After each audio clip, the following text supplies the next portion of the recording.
Single mother buys milk with her last pennies, but the mysterious CEO surprises her. Rachel felt her hands trembling as she counted the coins for the third time. Baby Noah whimpered in her arms, and she knew she needed that milk. It was all she could afford to buy today.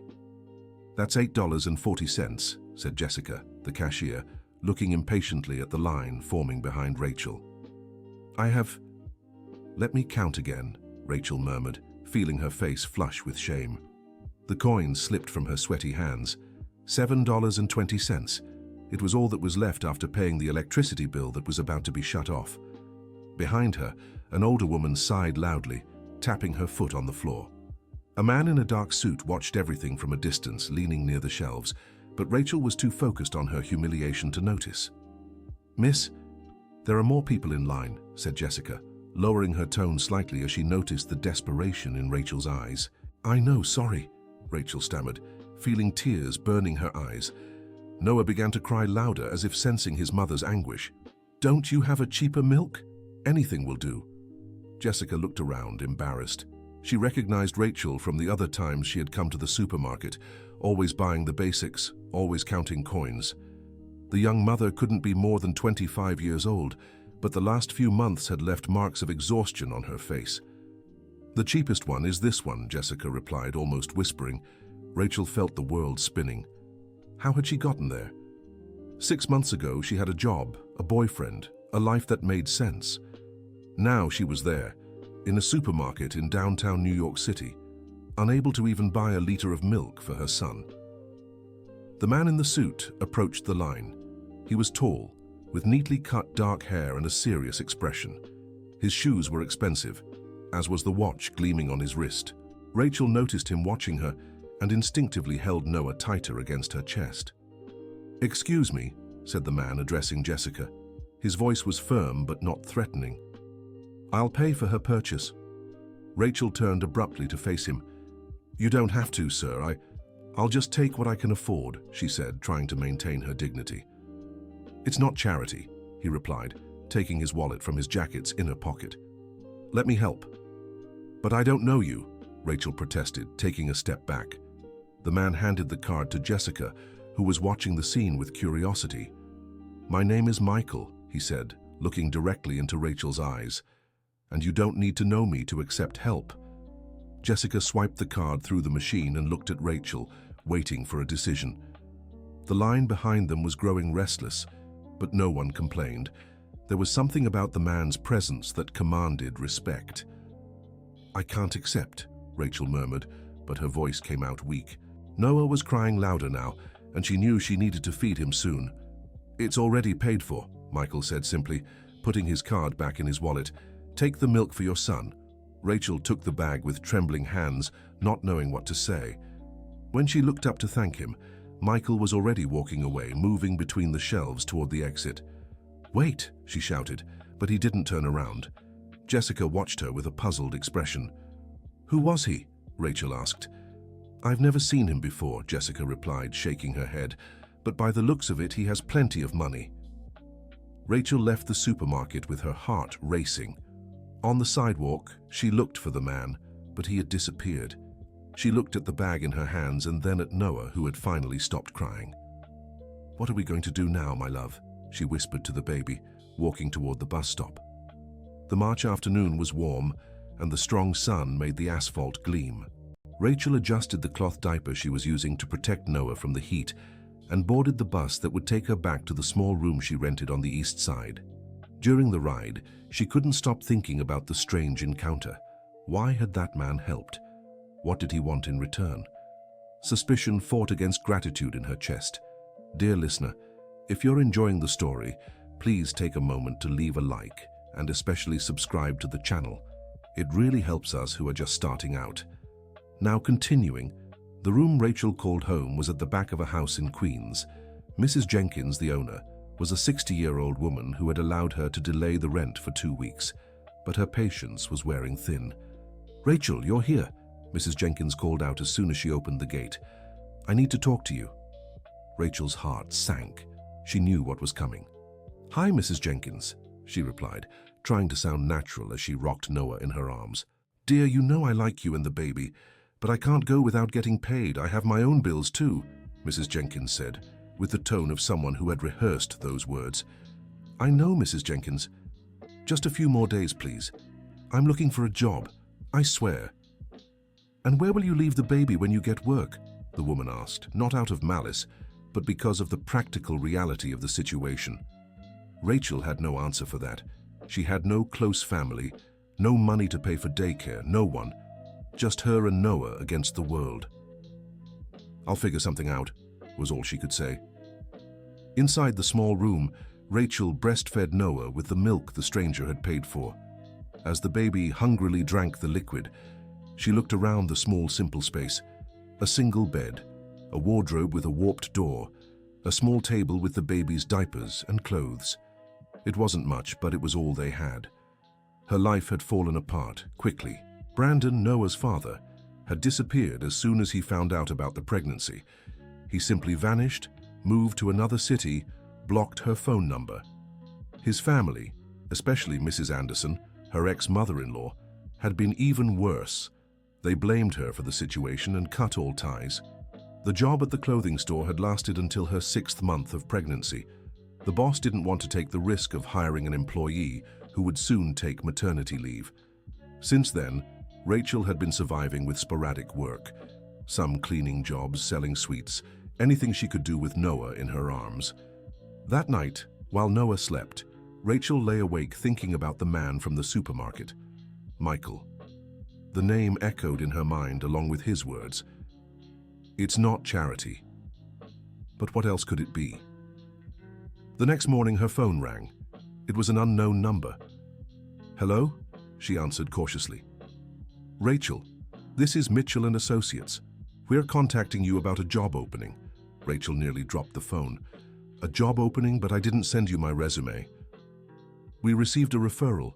Could you come for an interview this afternoon? Rachel's heart raced. It was the opportunity she had been waiting for, but something didn't make sense. A referral from whom? I can't disclose that over the phone. Could you come at 2 o'clock? The address is 1247 Fifth Avenue, 10th floor. Rachel quickly wrote down the address on a crumpled piece of paper. After hanging up, she stood still for a few minutes processing what had happened. A job opening appearing out of nowhere, right after the strange encounter at the supermarket. It couldn't be a coincidence. She spent the morning getting ready and trying to find suitable clothes for the interview. Her wardrobe was limited, but she managed to pick out a blue dress shirt and a black skirt that was still in good condition. The problem was Noah. How to take him to the interview, Mrs.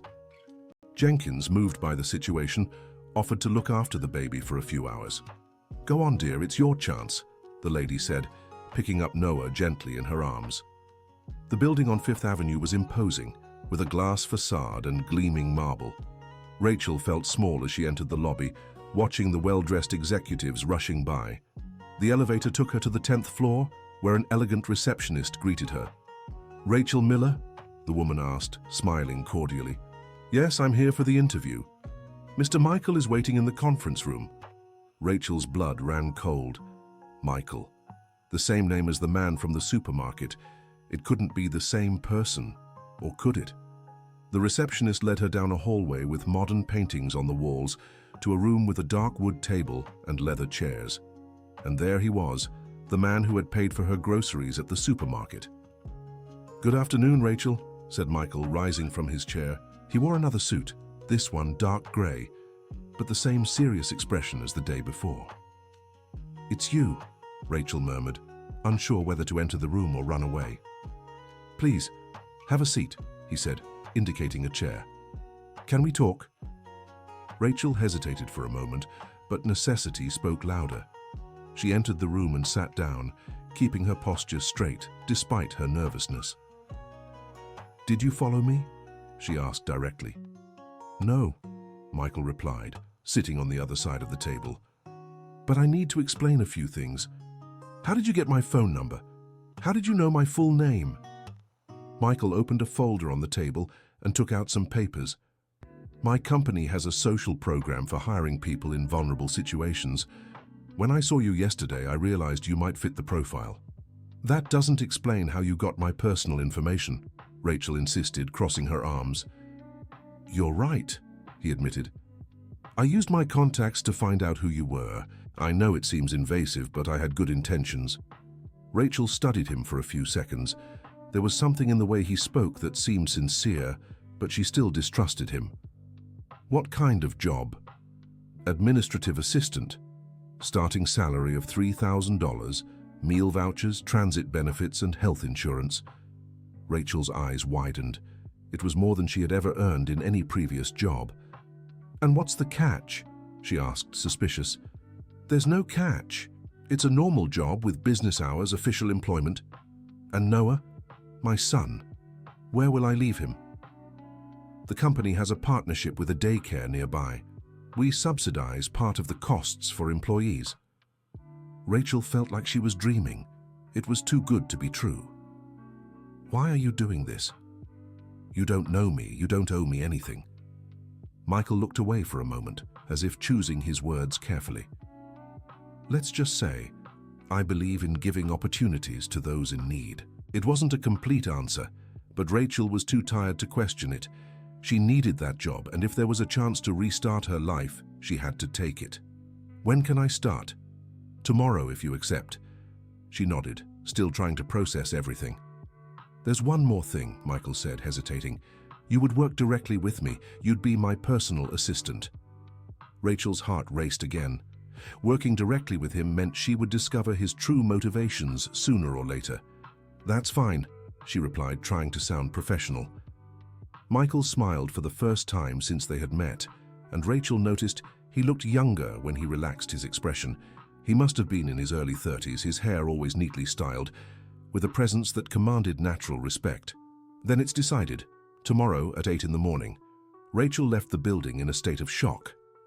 In less than 24 hours, her life had taken a complete turn, but something still bothered her. Nobody offered help of that magnitude without wanting something in return.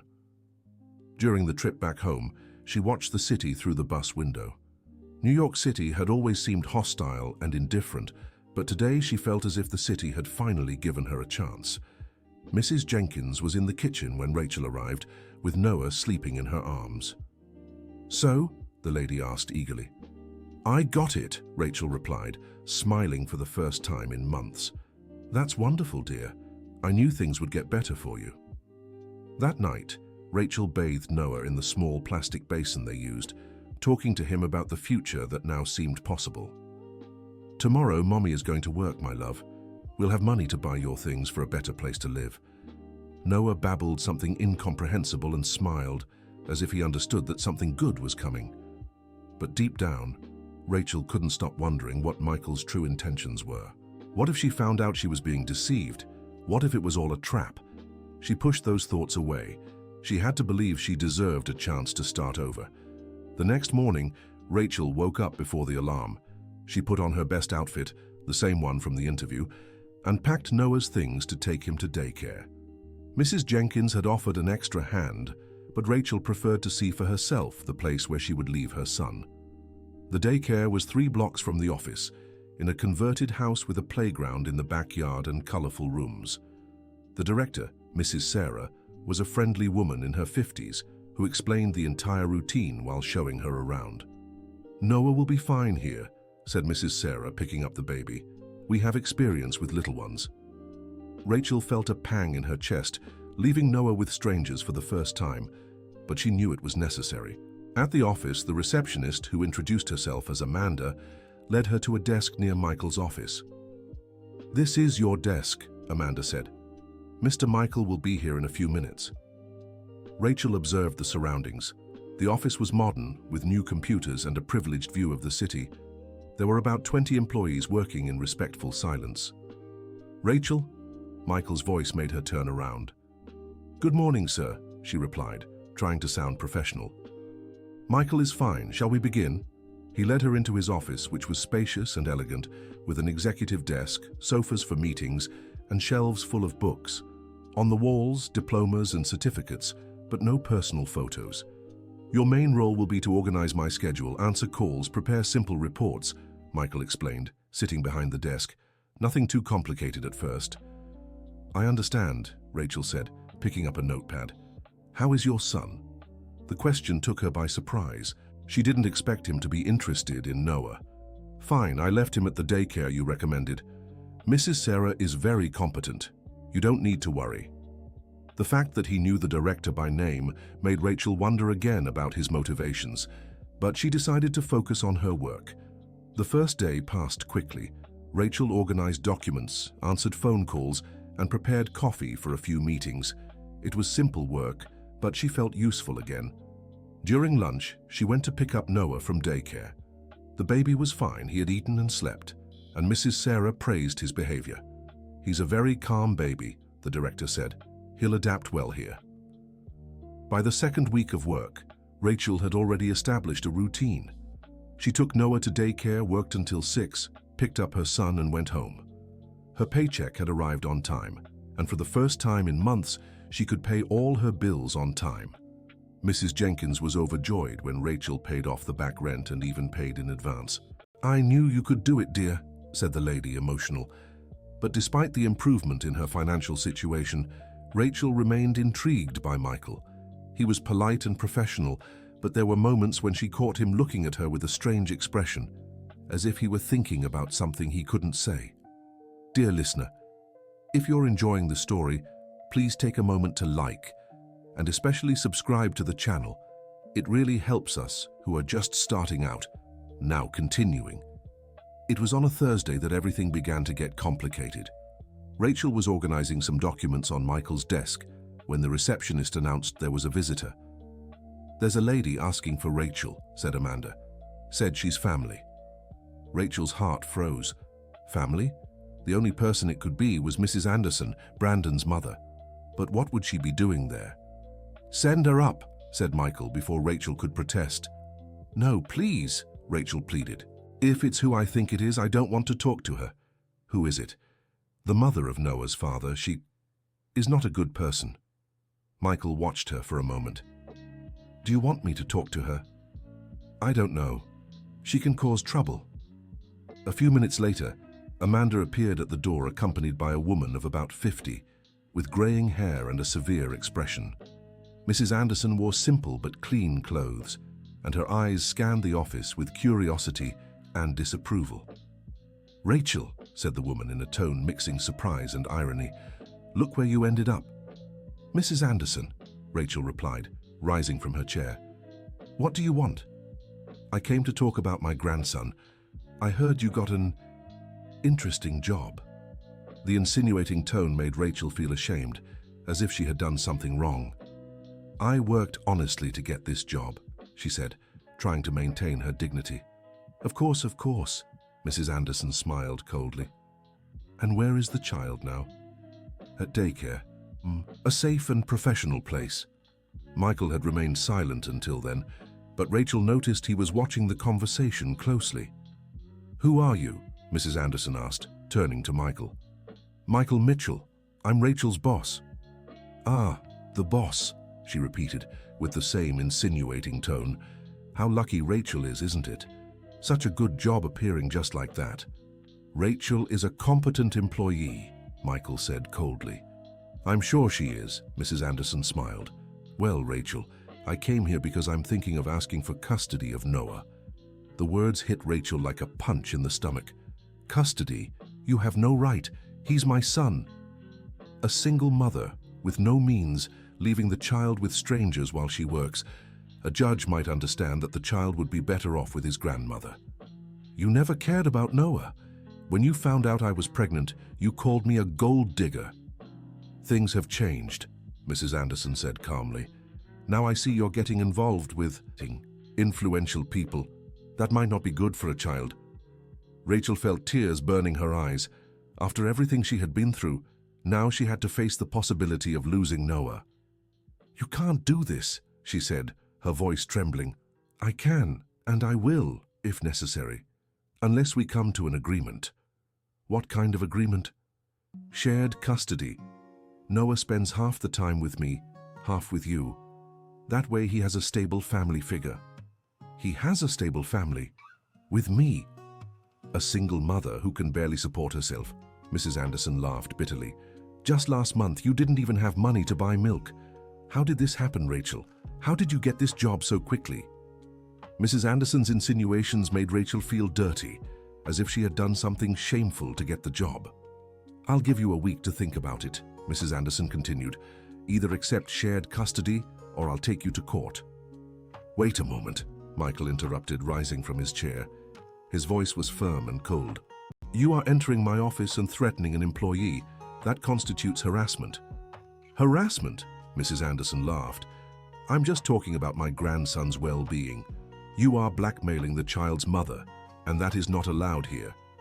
Mrs. Anderson stared at him defiantly. And what are you going to do? Throw me out? If necessary, yes, and I can also provide legal support for Rachel. Legal support?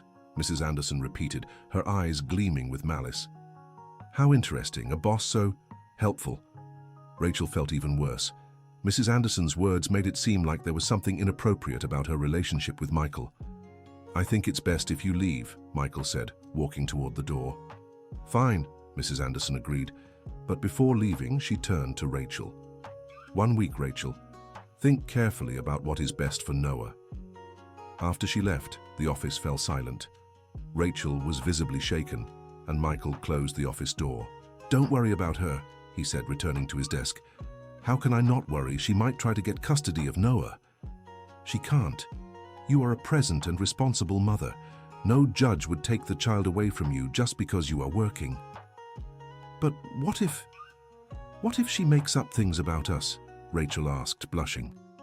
What kind of things? That you gave me this job for other reasons. Michael watched her for a long moment. And do you think it was for other reasons? I don't know what to think anymore, Rachel admitted. Why did you help me? Why did you give me this job?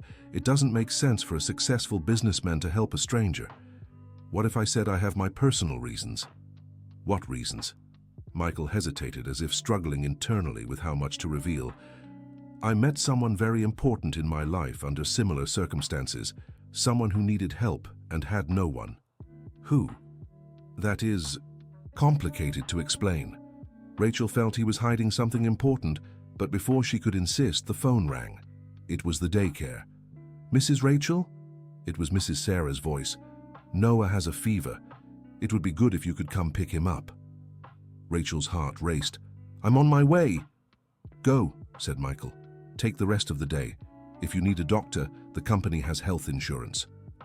Rachel grabbed her purse and ran out. At the daycare, she found Noah crying with a hot forehead. Mrs. Sarah explained that the fever had started an hour ago and wasn't very high, but it was better to take him to the doctor as a precaution. At the doctor's office, the pediatrician examined Noah carefully. It's just a common cold, he diagnosed. Low fever, nothing serious, but it's best if he stays home for a couple of days. Rachel sighed with relief, but soon worried about another issue. She couldn't work with Noah sick at home. The next day, she called Michael to explain the situation. No problem, he said. Stay home and take care of him. Your pay won't be docked. Are you sure? Of course, a sick child needs his mother nearby. Michael's understanding surprised her again. What kind of boss was so flexible with new employees? During the 2 days at home, Rachel took care of Noah and reflected on everything that was happening.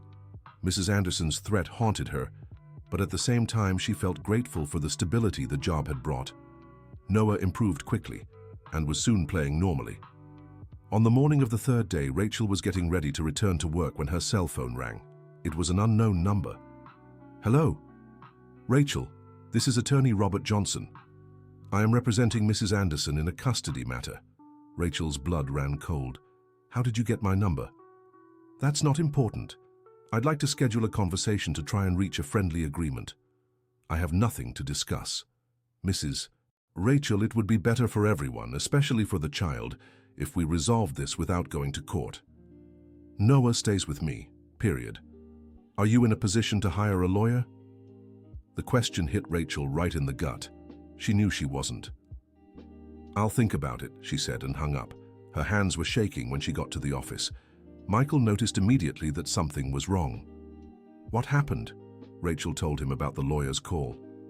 She's serious, she said, feeling the tears coming. She's really going to try to take Noah. She won't succeed. How can you be so sure? She has money for a lawyer, I don't. You do? What do you mean? I know a good family lawyer. I can arrange a consultation. Michael, I can't accept any more favors. People are already talking. What people? Mrs. Jenkins made it very clear that she thinks our relationship is inappropriate. Michael got up from his chair and approached Rachel.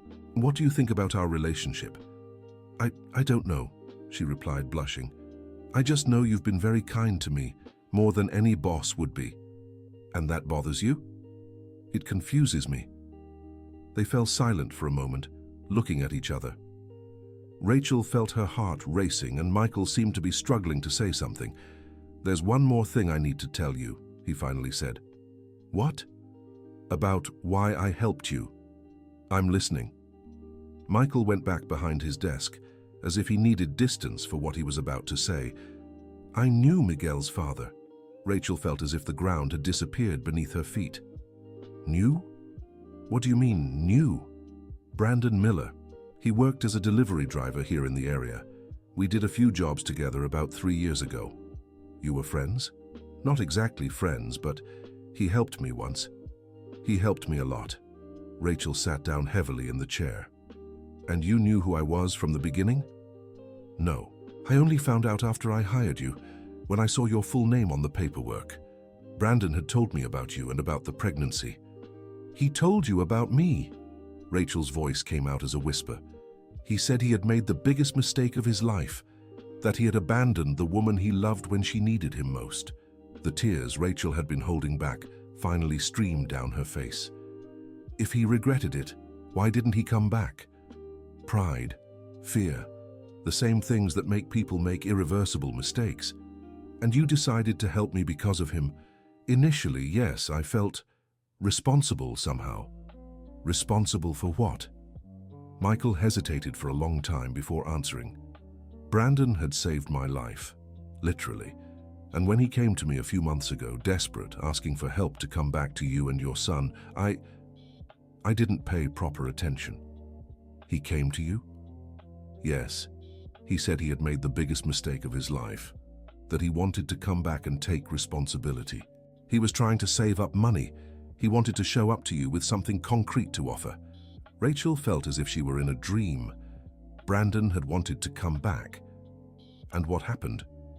I was going through personal problems at the time. My company was facing difficulties. I was stressed, worried.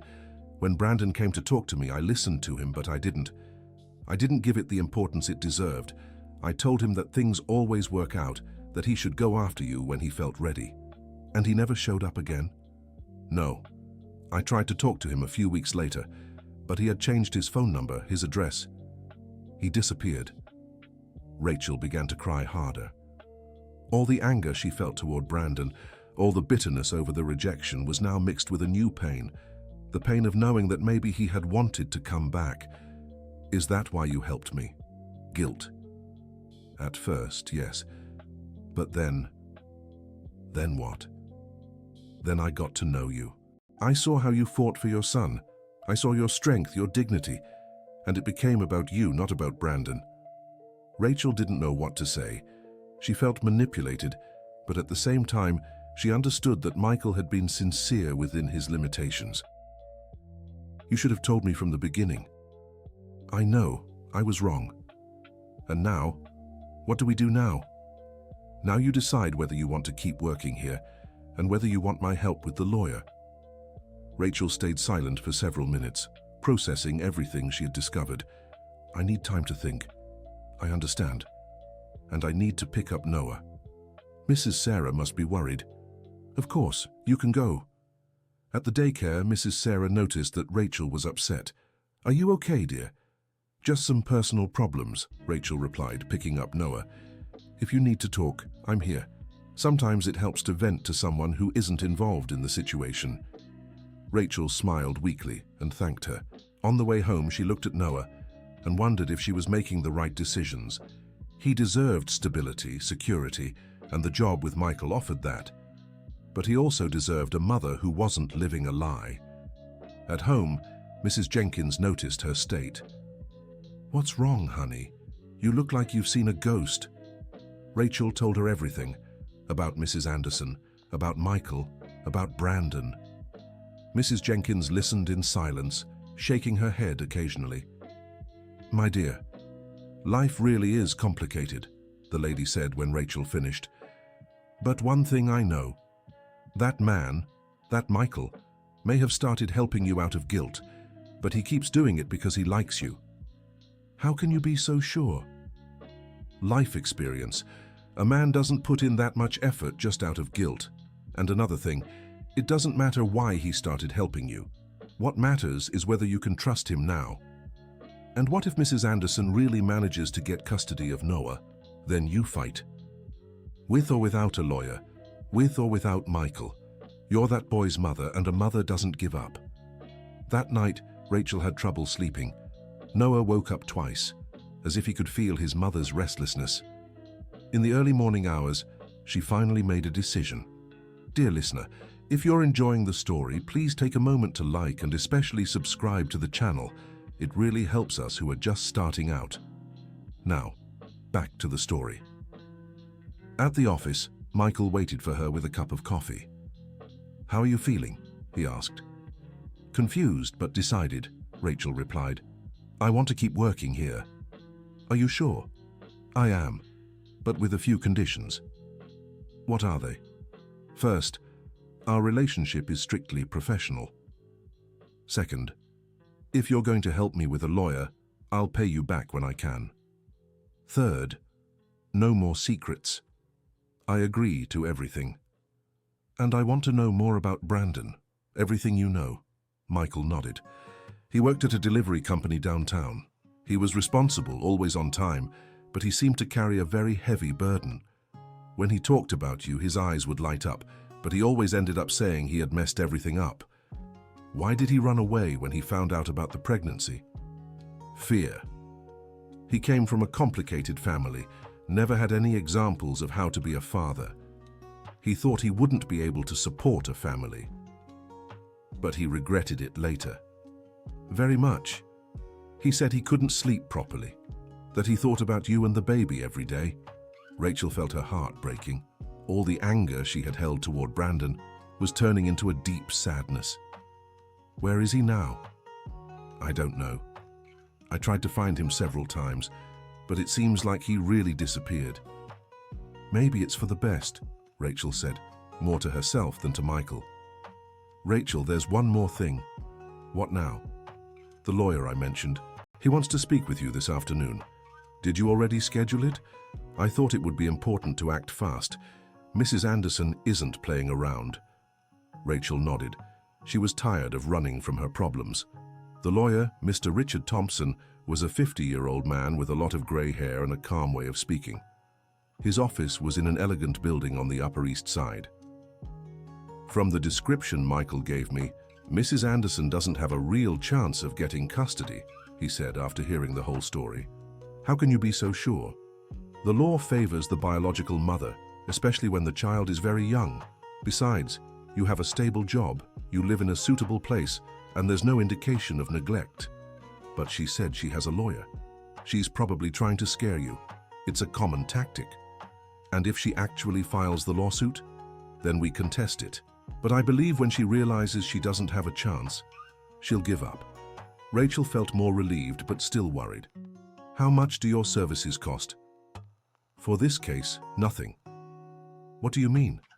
"Michael and I are old friends. He asked me as a personal favor." Rachel looked at Michael, who was sitting beside her. "I can't accept that." "Yes, you can," said Mr. Thompson. "It's not the first time I've done pro bono work. Besides, it's a simple case." "Are you sure?" "Absolutely." By the end of the meeting, Rachel felt more confident. Mr. Thompson said he would send a letter to Mrs. Anderson's supposed lawyer, making it clear that any attempt at legal action would be vigorously contested. "That should discourage her," he said. On the way out of the office, Rachel and Michael walked silently to the car. "Thank you," she said finally. "You're welcome." "Why is Mr. Thompson your friend?" "We studied together in college. We've been friends for over 15 years. And he's really not going to charge?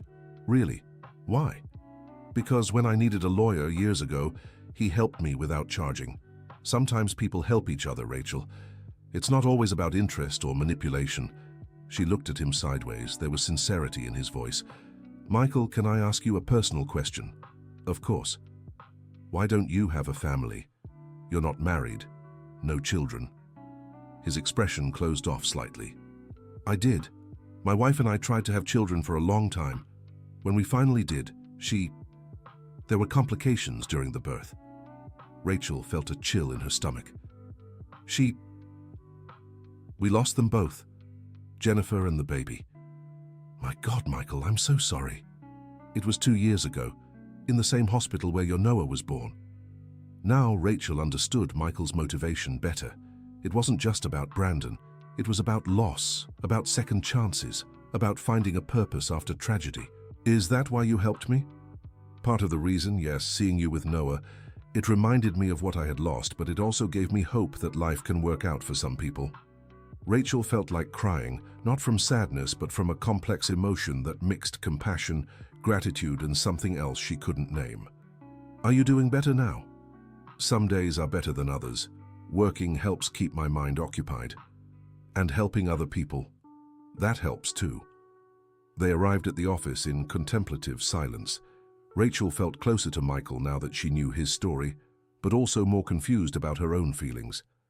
In the following days, the routine returned to normal. Rachel worked, took care of Noah, and tried not to think too much about the complications in her life. Mrs. Anderson didn't send any more news, and Mr. Thompson said that was a good sign. She probably gave up when she realized she didn't have a case, he said in a phone call. But the calm didn't last long. One morning, Rachel arrived at the office and found Amanda visibly agitated. Rachel, there's a woman here wanting to speak with you. She says she's a journalist. Rachel's heart raced. A journalist? She came with a photographer, said she's doing a story about business people who help those in need. Rachel felt her blood run cold. A story about her and Michael would be the last thing she needed right now. Where is she? At reception. Mr. Michael hasn't arrived yet. Rachel went down to reception and found a middle-aged woman with a notepad and a young photographer with a professional camera. Are you Rachel Miller? Asked the journalist. I'm Catherine Miller from the City Watch newspaper. I am. How can I help you? We're doing a story about inspiring stories of overcoming adversity. We heard you received help from the businessman Michael Mitchell. How did you find out? We have our sources, Catherine smiled. Can you tell us how you met Mr. Mitchell? Rachel realized she needed to be careful. A distorted story could fuel the rumors that Mrs. Anderson was already spreading. It was through a normal job opening. But there was something before that, wasn't there? A meeting in a supermarket? Rachel froze. How did she know about the supermarket? Who told you that? I can't reveal my source, but we'd like to tell your story. A single mother who received help and managed to rebuild her life. I'm not interested in giving an interview, Rachel said firmly. Are you sure? It would be an opportunity to inspire other women in similar situations. I'm sure. At that moment, Michael arrived at the building. Seeing the women talking with Rachel, he approached. Can I help you? He asked, polite but firm. Mr. Mitchell. Catherine smiled broadly. I'm a journalist. I'd like to talk about your social assistance program. We don't have a social assistance program, Michael replied, and we don't speak to the press without a prior appointment. But the case of Rachel is that she is a competent employee who was hired on her own merits. Anything else? Michael's tone made it clear the conversation was over. Catherine and the photographer said goodbye and left. How did they know about the supermarket? Rachel asked when they went up to the office. Probably Mrs. Anderson. But how would she know? She might have hired a private investigator. The idea of being investigated made Rachel nervous.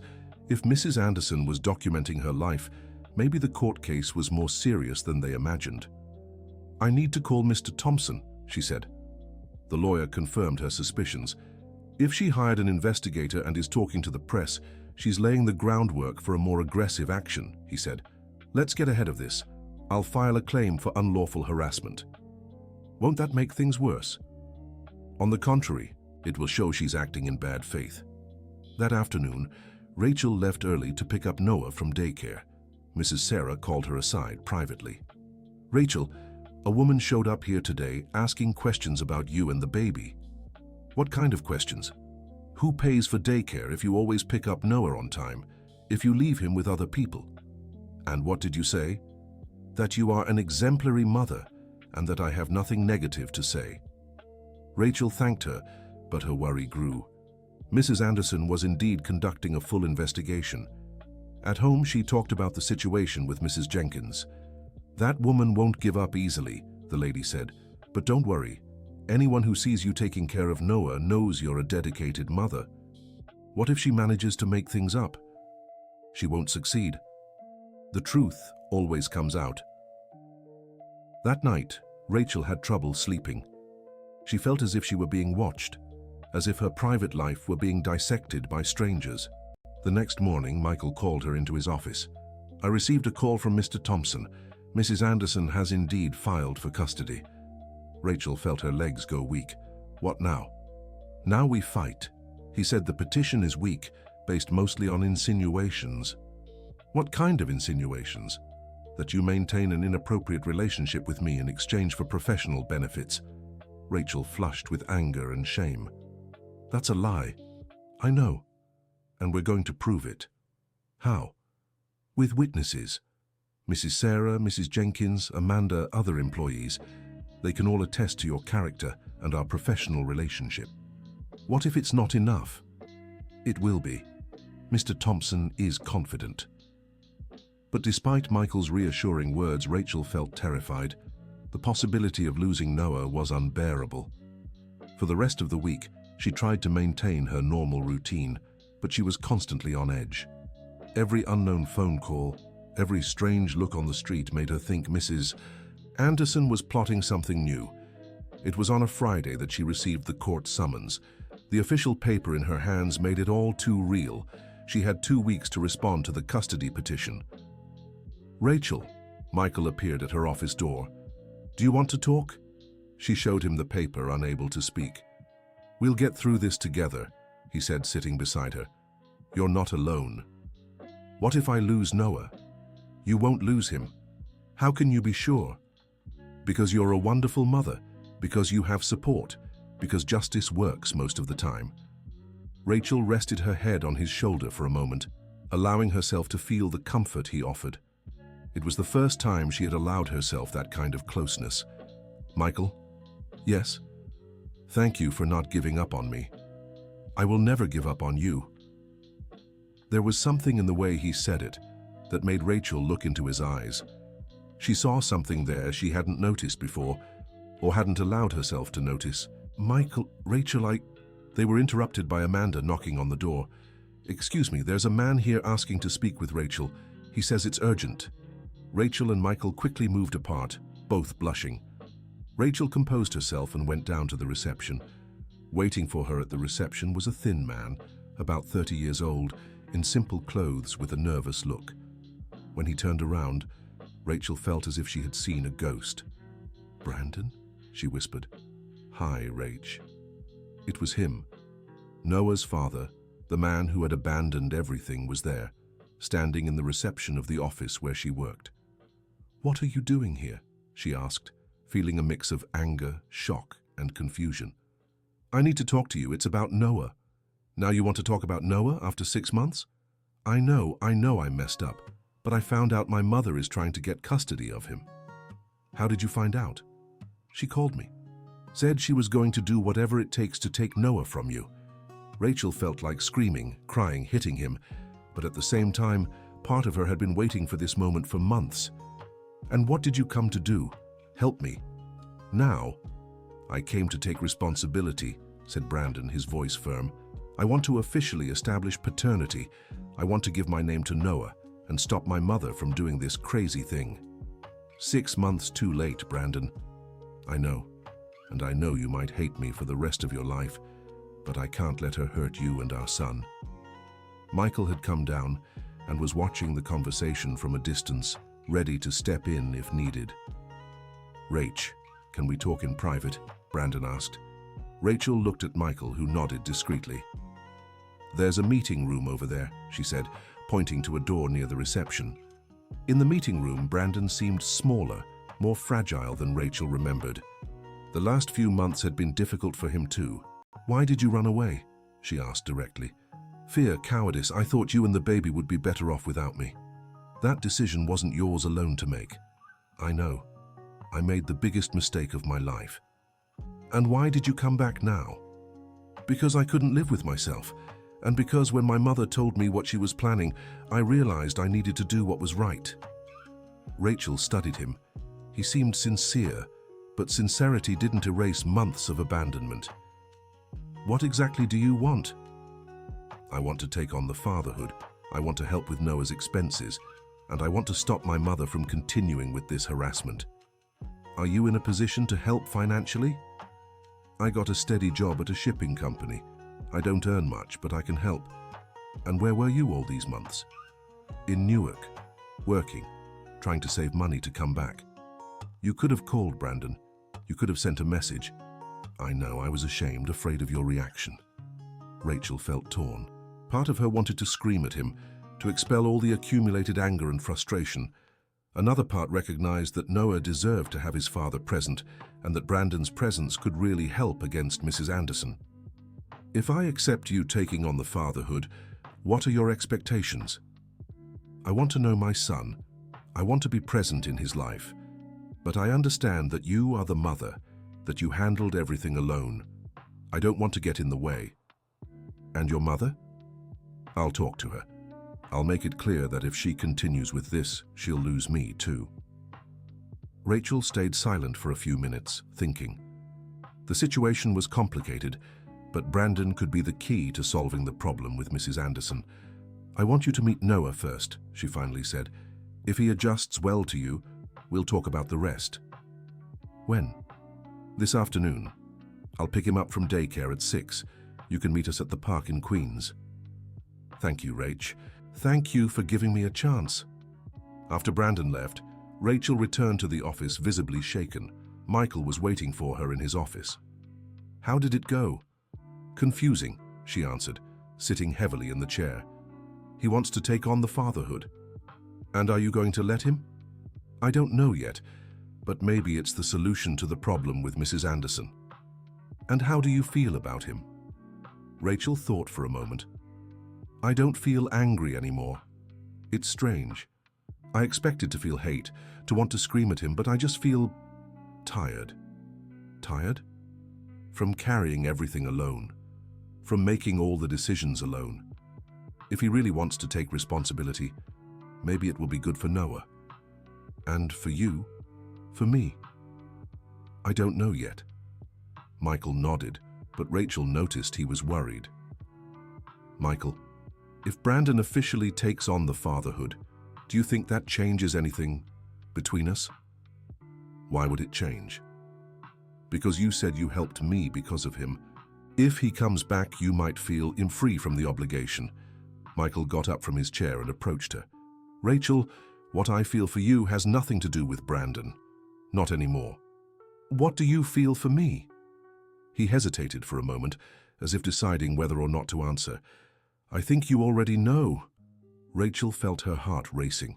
She knew she was approaching a line that, once crossed, would change everything between them.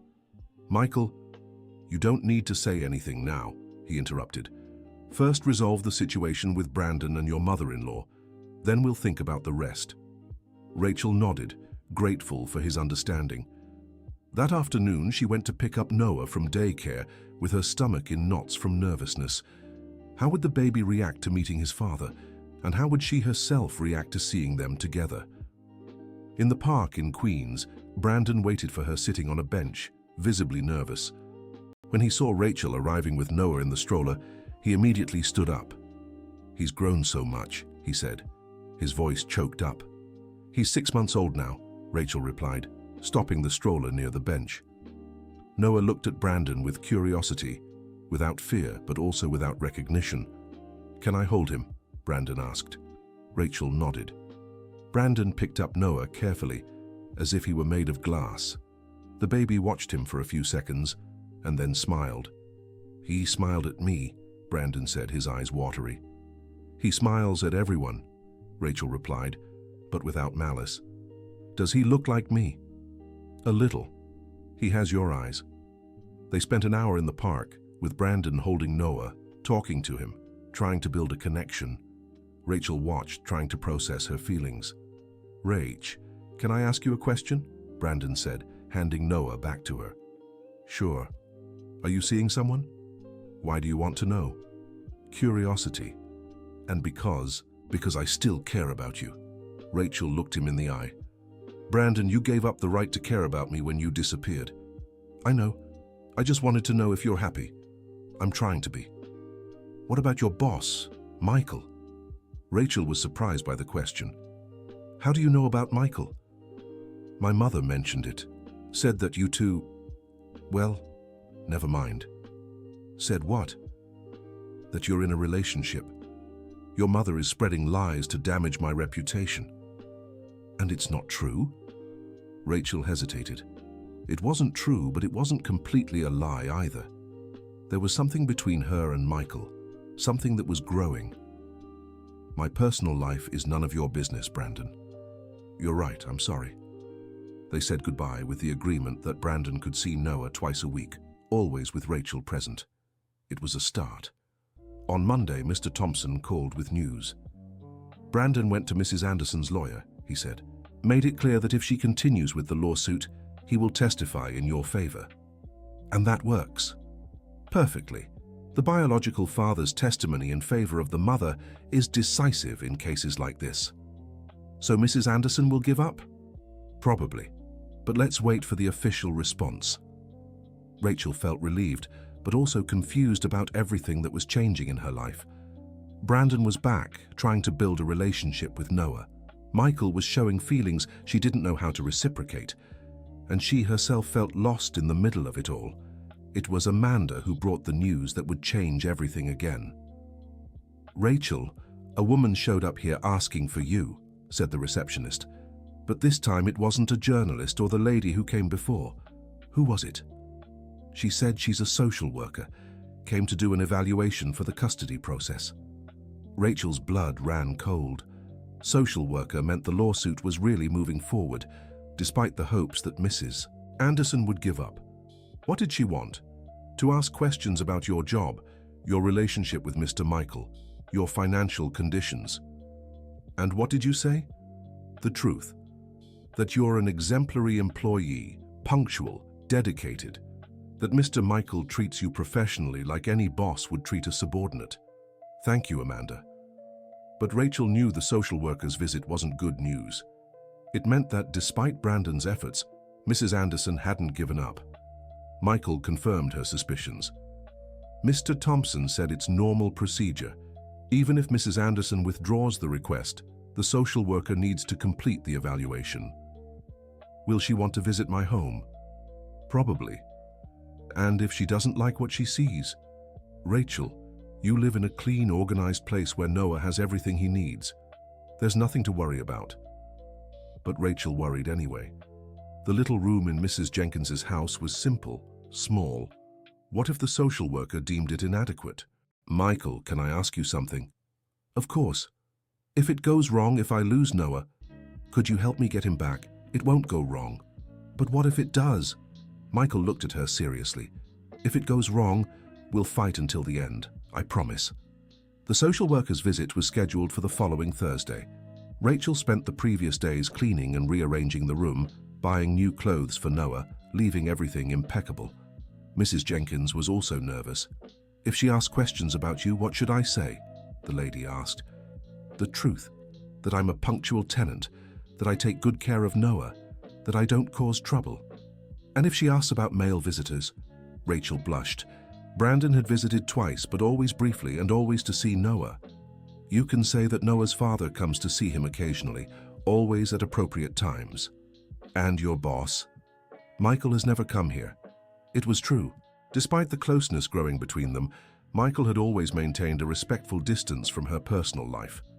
The social worker, Ms. Jennifer Wilson, was a 40-year-old woman with a serious but not threatening expression. She arrived promptly at 2 in the afternoon, introduced herself politely, and asked to see the environment where Noah lived. "This is the room where we sleep," Rachel said, opening the door. Ms. Wilson entered and observed everything carefully. The bed was impeccable with clean bedding. Noah's crib was positioned near the bed, but with enough space. A small dresser held the baby's clothes, all organized and clean. "Where does he take a bath?" asked the social worker. "In the house's bathroom. Mrs. Jenkins allows us to use it when we need to." Mrs. Jenkins appeared at the door, nervous but polite. "Rachel is an exemplary tenant," the lady said.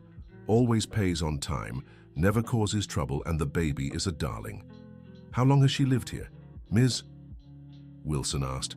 "About 4 months, since before the baby was born." "And do you have any living issues?" "None.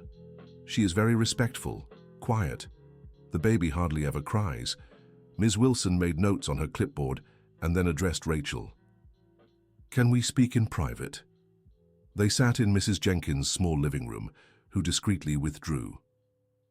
"Rachel, I need to ask some questions about your financial and personal situation." "Of course." "How long have you worked at your current company?" "About 2 months." "How did you get this job?" Rachel felt her heart race. It was the question she feared.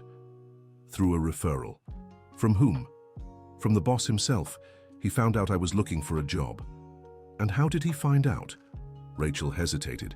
She couldn't lie, but she also didn't want to go into details about the meeting at the supermarket. "We met casually, and he realized I needed an opportunity." "Where did you meet?" "At a supermarket." "And he offered a job just like that, out of the blue?" "He has a program for hiring people in vulnerable situations." Ms. Wilson made more notes.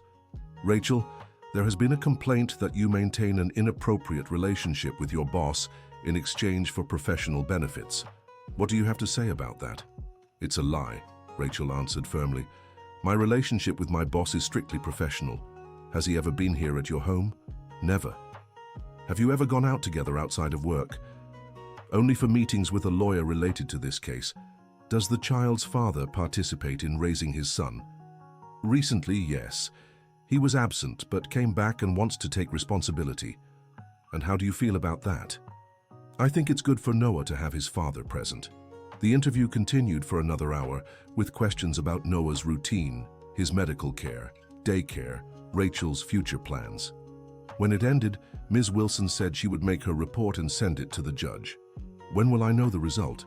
Rachel asked. "In about a week." After the social worker left, Rachel felt exhausted. She had answered all the questions honestly, but didn't know if that would be enough. That evening, Brandon called. "How did it go with the social worker?" "I think it went well. She asked a lot of questions, but I answered everything truthfully." "My mother called me yesterday," said Brandon. "She was furious because I confronted her about the lawsuit." "And what did you tell her?" "That if she didn't stop this, I would cut ties with her for good." "And did she stop?" "She said she only wants what's best for her grandson." "Brandon, I need to ask you something." "Go ahead." "If I win custody, do you really want to be part of Noah's upbringing?" "I do. I know it will be hard to rebuild trust, but I want to try." "What if I decide to move, leave New York City?" "Why would you move?" Rachel thought of Michael, about the complications of working with someone she was developing feelings for. "Just a hypothetical. If you move, I'll go with you. I won't abandon Noah again." The determination in Brandon's voice surprised her. Maybe he really had changed. At work, Michael noticed she was tense. "How did it go yesterday?" he asked. "Good, I think. But now it's just a waiting game." "Rachel, there's something I want to tell you." "What?" "I've been thinking about everything that's happening, about Brandon coming back, about the lawsuit." Rachel felt her stomach tighten. Was Michael going to let her go now that Brandon was taking responsibility? "And?"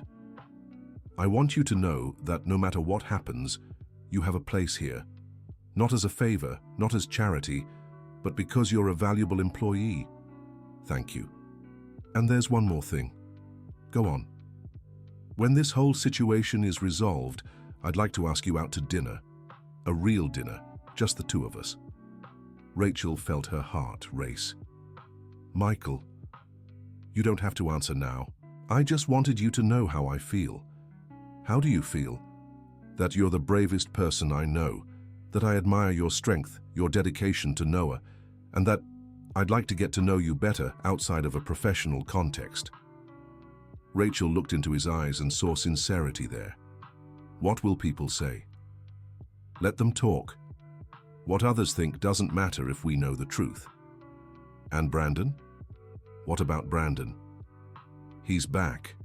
He wants to be part of Noah's life. Does that make you reconsider your feelings? Rachel thought honestly. No. Brandon is Noah's father, and that's important for my son. But between us, there's nothing romantic left. Are you sure? I am. What I felt for him died when he abandoned me. Michael smiled, and Rachel realized she was smiling too.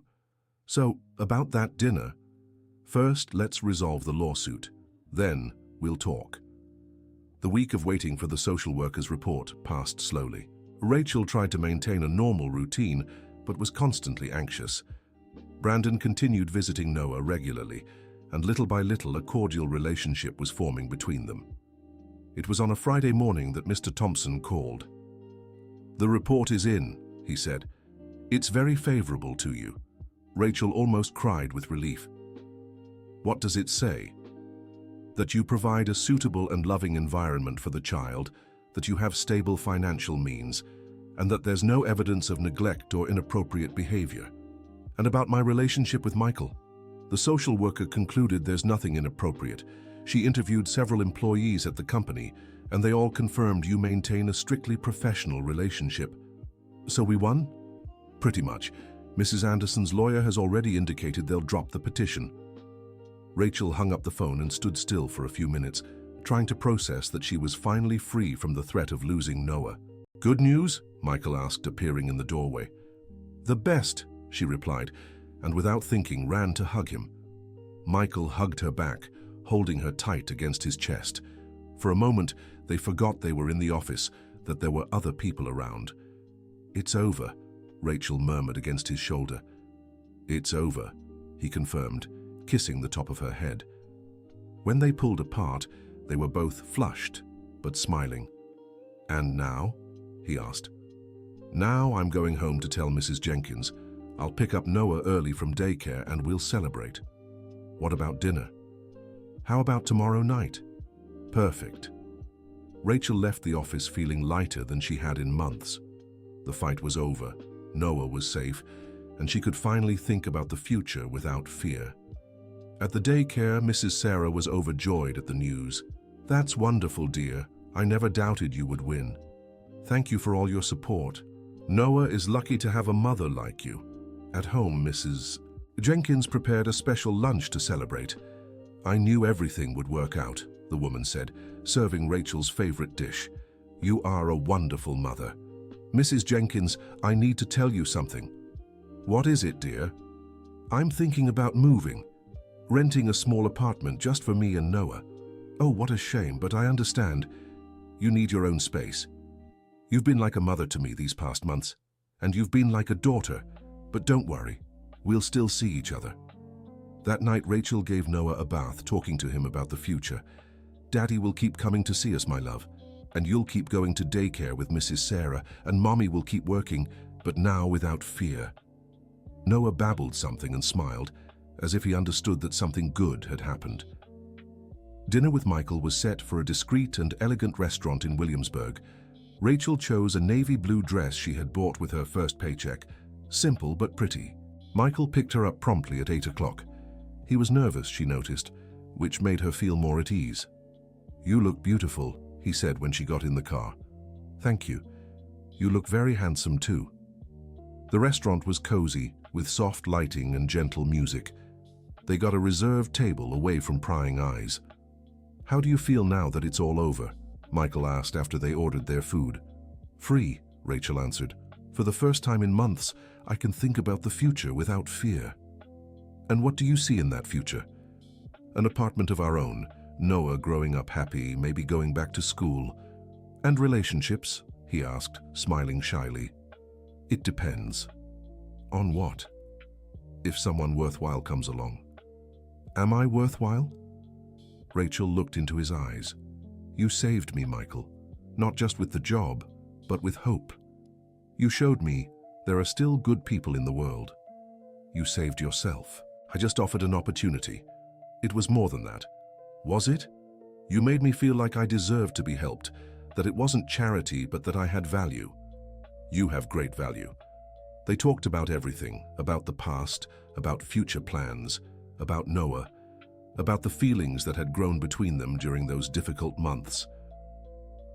Rachel, can I ask you a question? Michael said when they were having dessert. Of course. When you found out I knew Brandon, were you angry because you felt our relationship was based on a lie? Yes. And now? Now I understand you had your reasons for not telling, and that, regardless of how it started, what we have is real. What do we have? Rachel smiled. Are you going to make me say it first? Maybe. We have something special, something that grew naturally, despite all the complications. I love you, Michael said simply. The words hung in the air between them. Rachel felt her heart race. I love you too, she replied. It was the first time they had said it to each other, but it felt natural, right? And now, she asked, now we build something together. Slowly, in our own time. And what about Noah? Noah has already won me over. And there's Brandon too, who seems determined to be a good father. It's going to be complicated. The best things always are. They left the restaurant holding hands, for the first time not worrying about who might see them. The fight was over, and they were free to explore what they felt for each other. At her door, Michael kissed her for the first time. It was a sweet kiss, full of promises. Thank you for tonight, Rachel said. Thank you for giving me a chance. See you on Monday? See you on Monday. Rachel walked into the house smiling. Mrs. Jenkins was in the living room watching television. How was dinner? The lady asked. Wonderful. He's a good man. Yes, he is. And are you two going to be together? We're going to try. That's good. You both deserve to be happy. In the bedroom, Rachel looked at Noah sleeping peacefully. For so long she had felt alone in the world, responsible for everything, fighting against everyone. Now she had hope that the future would be different. On Monday, when she arrived at the office, she found flowers on her desk, white roses with a card that said, "For new beginnings, M." Amanda smiled when she saw the flowers. Mr. Michael came in early today, the receptionist said. He did. And he was smiling. First time I've ever seen him really smile. Rachel put the card in the drawer and went to work. It felt strange being there knowing her feelings for Michael were returned, but at the same time it was comforting. During lunch, Brandon showed up for an unplanned visit to see Noah. How was your weekend? He asked when they got to the daycare. Good, Rachel answered without going into details. Rach, can I ask you something? Of course. Are you happy? I am, finally. I'm glad. You deserve it. Thank you, Brandon. And about us, about me trying to win you back. Rachel looked at him with affection but firmly. Brandon, you are Noah's father and you always will be. But between us, as a couple, it ended a long time ago. Because of Michael? Not just because of him. Because of everything that happened. We're different people now. Brandon nodded with a sad smile. I understand. But I want you to know that loving you was the best thing I ever did in my life. And leaving you both was the worst. What matters is that you came back. For Noah. And I'm going to stay. I promise. In the months that followed, Rachel's life took on a new routine. Michael and she dated discreetly, careful to keep their personal lives separate from work. Brandon religiously kept his visitation agreement with Noah and provided financial support for the child. Rachel managed to rent a small apartment in Astoria, close to work and the daycare. It was simple, but it was hers. Michael helped with the move, and it was the first time he had been to her home. It's perfect, he said, looking around the apartment. It suits you. Small, but cozy. just like you. Noah, now 8 months old, was crawling and babbling more. He had adjusted well to Brandon's presence and showed affection for both him and Michael. "He's going to grow up confused with so many men in his life," Rachel joked one day. "He's going to grow up knowing he is loved," Michael replied. It was on a Friday night, 3 months after their first dinner, that Michael made an unexpected proposal. "Rachel, I have an idea for the company." "What kind of idea?" "A real program to support working mothers. On-site daycare, flexible hours, legal support when needed." "Why?" "Because I've seen firsthand how hard it is for a single mother to get a job and support a family. I want other women to have the opportunities you had." Rachel was moved by the proposal. "And could I help develop this program?" "Not just help. I'd want you to lead it." "Lead it?" "A promotion. Coordinator of the company's social responsibility program." "Michael, are you sure?" "Absolutely. You understand these women's needs better than anyone." The offer meant more responsibility, better pay, and the chance to truly make a difference in other people's lives. "I accept," she said, smiling. The program was launched 6 months later, with significant media coverage. Rachel gave interviews sharing her own story, inspiring other women in similar situations. Mrs. Anderson, surprisingly, sought out Rachel after seeing one of the interviews on television. "I came to apologize," said the woman, visibly embarrassed. "Apologize? For what I did? I was wrong. I was acting out of pride, not for Noah's well-being. And now? Now I see that you are a wonderful mother, and that Noah is happy with you. Mrs. Anderson, if you want to get to know your grandson better, you can come visit him. But respect my boundaries." "I would like that very much." And so, little by little, even the relationship with the former mother-in-law was resolved. Noah now had not only his father and mother present, but also a grandmother who had learned to value what truly matters. 1 year after the encounter at the supermarket, Rachel and Michael were participating in a social responsibility fair, presenting the program they had created. Companies from all over the country wanted to replicate the model. "We did it," said Michael, observing the project's success. "Did what?" "Turned a bad situation into something that helps hundreds of people. That's not all we did?" Rachel smiled, adjusting the ring Michael had given her the previous month. "No, we got our own crazy and perfect family." Michael laughed and kissed her, not caring who might be watching. "I love you," he said. "I love you too." Noah, now 1 year and 2 months old, ran through the booth holding a toy, closely followed by Brandon, who had become a present and caring father. "Daddy!" Noah shouted, running toward Michael. It was the first time he had called Michael Daddy, and the impact was immediate. Michael knelt and picked up the boy, his eyes watery. "He called me Daddy," he said, looking at Rachel. "Because that's what you are to him," she replied. Brandon approached without jealousy, just happy to see his son surrounded by love. "He's lucky," said Brandon.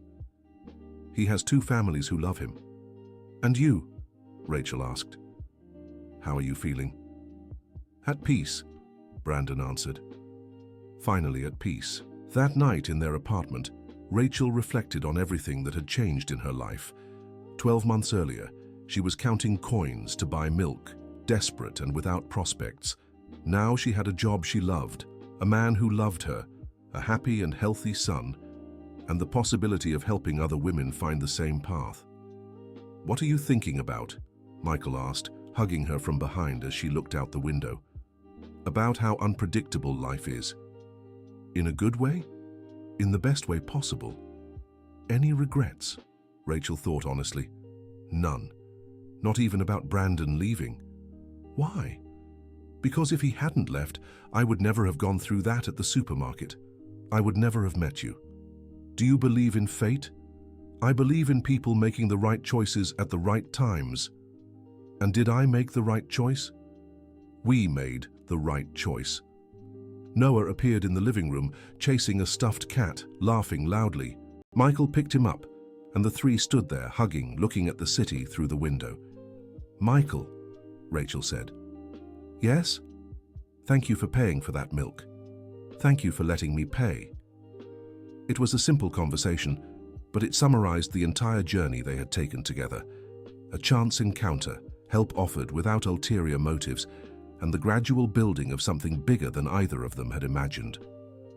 6 months later, on the same date they had met at the supermarket, Michael and Rachel got married in a simple ceremony, attended by Mrs. Jenkins, Brandon, Mrs. Anderson, who was now a present and caring grandmother, Mrs. Sarah from the daycare, Mr. Thompson, Amanda, and other friends they had made during that transformative year. Noah was the ring bearer, carrying the rings on a little cushion.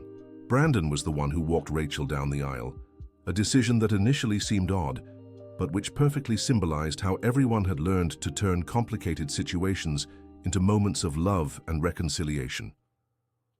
"Do you take this man to be your husband?" asked the judge. "I do," Rachel answered, looking into Michael's eyes. "Do you take this woman to be your wife?" "I do," Michael replied, smiling.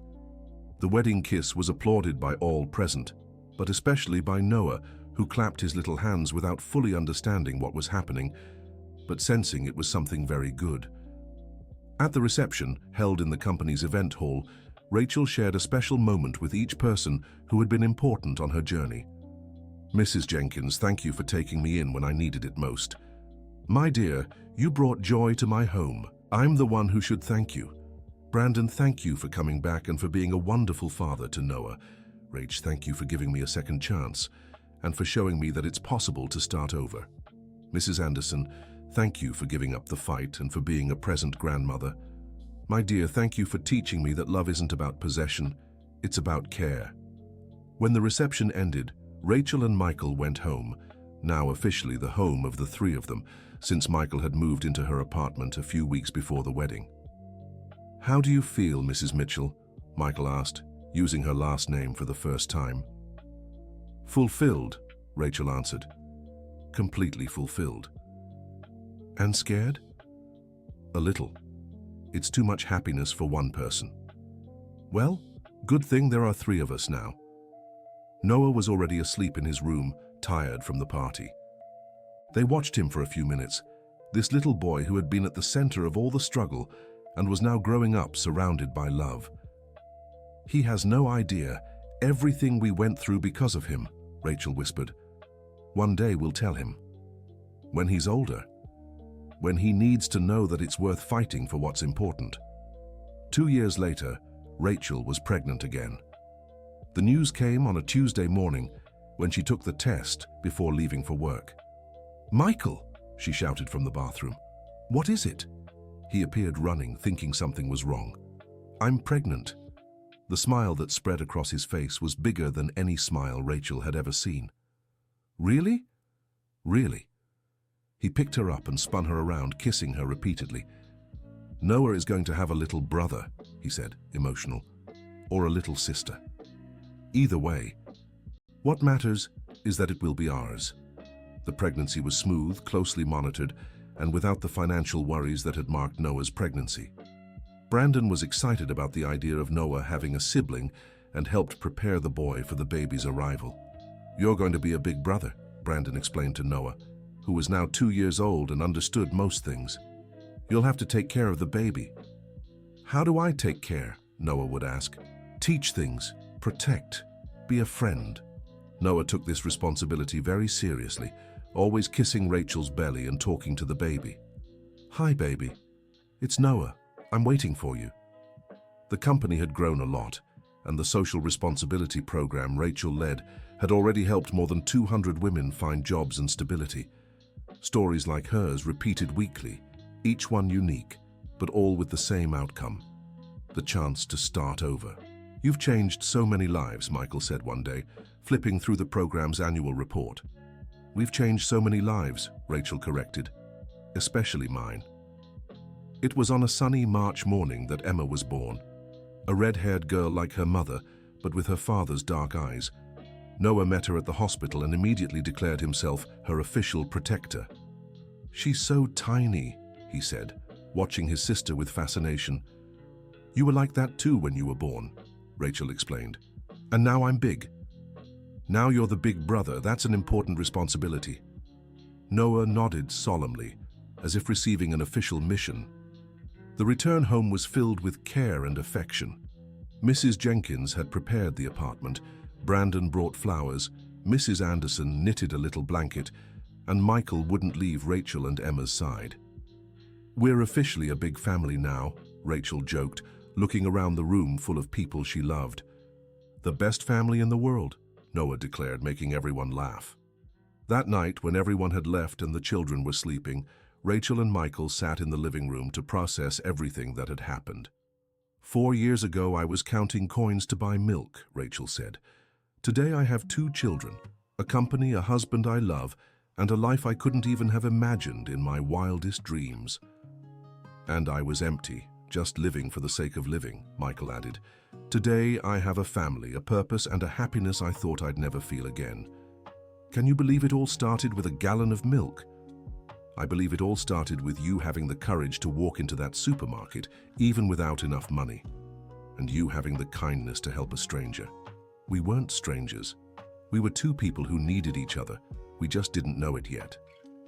Emma cried in the next room, interrupting the reflective moment. Rachel got up to attend to her, but Michael held her back. "I'll go," he said. "You rest." Rachel watched him leave the room and smiled. Who would have thought that serious, elegant man from the supermarket would become such a caring father? When Michael returned with Emma in his arms, Rachel noticed he was crying. "What's wrong?" she asked, worried. "Nothing bad," he replied, drying his eyes. "It's just that sometimes I still can't believe all this is real." "It is real," Rachel said, standing up to hug them both. "We are real." On the 5th anniversary of the Social Responsibility Program, the company organized an event to celebrate. Dozens of women who had been helped by the program attended with their families. Rachel took the stage to give the keynote speech. She was visibly emotional, 3 months pregnant with their 3rd child, with Noah and Emma in the front row alongside Michael. "5 years ago, I was in this auditorium for the first time, unemployed, desperate, not knowing how to feed my son," she began. "Today I'm here as the coordinator of a program that has already transformed the lives of over 500 families." The applause was long and emotional. "But I especially want to speak to the women who are going through today what I went through 5 years ago. To you who think there's no way out, who think you've failed, who think you don't deserve help." Rachel paused, looking at Michael, who smiled proudly. "You do deserve it. You deserve dignity. You deserve opportunities. You deserve love. And if I manage to climb out from rock bottom, you can too." More applause now, with some tears in the audience. "This program isn't charity. It's justice. It's giving competent people the chance they've always deserved to have." Rachel concluded her speech talking about future plans, expanding the program to other cities, creating partnerships with universities to offer vocational courses, developing an app to connect companies with mothers seeking employment. "We don't want any mother to go through what I went through," she concluded. "We want everyone to have the chance to rebuild their lives with dignity." The event was an absolute success, generating several positive articles in the press and interest from investors to expand the program. But for Rachel, the most special moment was when a young mother approached her at the end. "Mrs. Rachel, my name is Chelsea. I started the program 6 months ago. How has the experience been?" "Life-changing. Just like it was for you, it is for me." Chelsea told her story.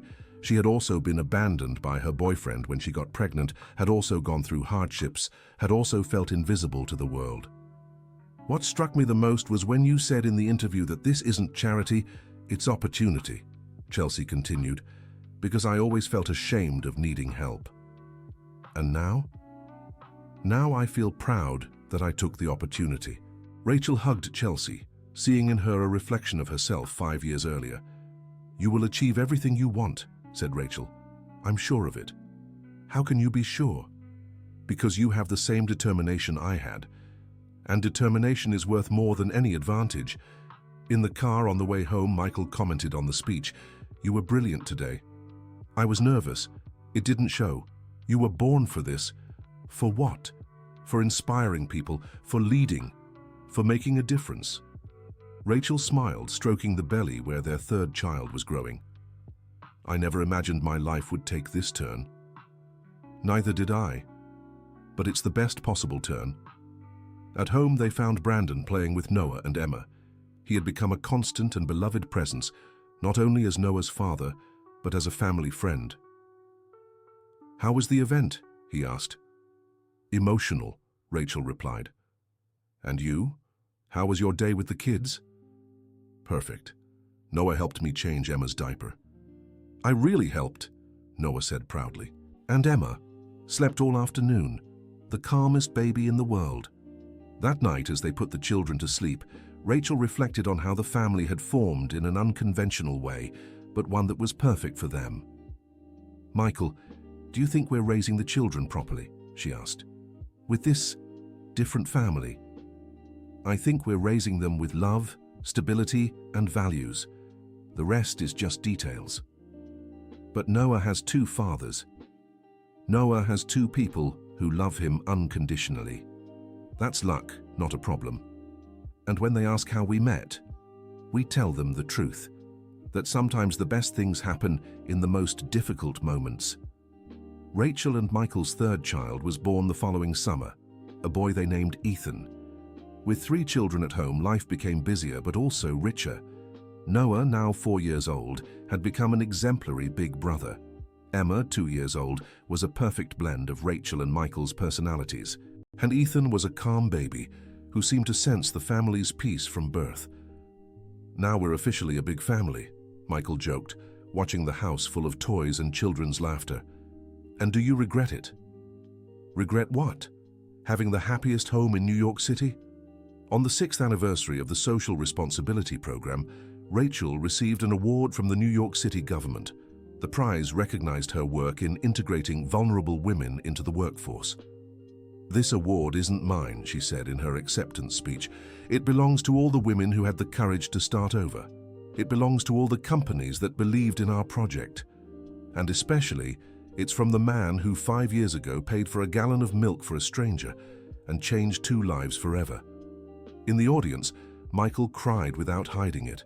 Beside him, Noah, Emma, and Ethan, now 6 months old, represented the future no one had imagined possible that day at the supermarket. After the ceremony, the family went out to dinner to celebrate. It was a simple restaurant, a pizzeria in the neighborhood where they lived, but it had become everyone's favorite place. "Mommy is famous," Noah declared, looking at the diploma Rachel had received. "Mommy isn't famous, my love. Mommy just does her job." "But everyone clapped for you." "Because Mommy helps other mummies find work," Emma explained with the seriousness of her 2 years. "Like Daddy Michael helped Mommy?" "Exactly the same." Brandon arrived at the pizzeria a little later, coming straight from work. He had become manager of the shipping company where he worked and was dating a co-worker named Emily. "Congratulations on the award," he said, kissing Rachel's forehead like a brother. "Thank you. How was work?" "Good. Emily sends her love. She wanted to come, but she was on call at the hospital." "When are we going to meet her officially?" Michael asked. "Soon. I'm waiting for the right moment." "What right moment?" Noah wanted to know. "When I'm sure she's special enough to meet you," Brandon replied, tickling his son. Brandon's growth had been impressive. From an irresponsible young man who ran from fatherhood, he had become a mature man, a present father and a reliable person. Rachel sometimes marveled at how people can change when they find enough motivation.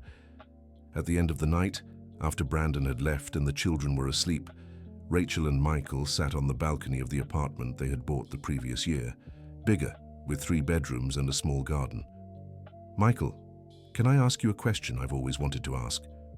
"Of course." "If you could go back in time, if you could choose not to have gone through that pain of losing Jennifer and the baby, would you choose to?"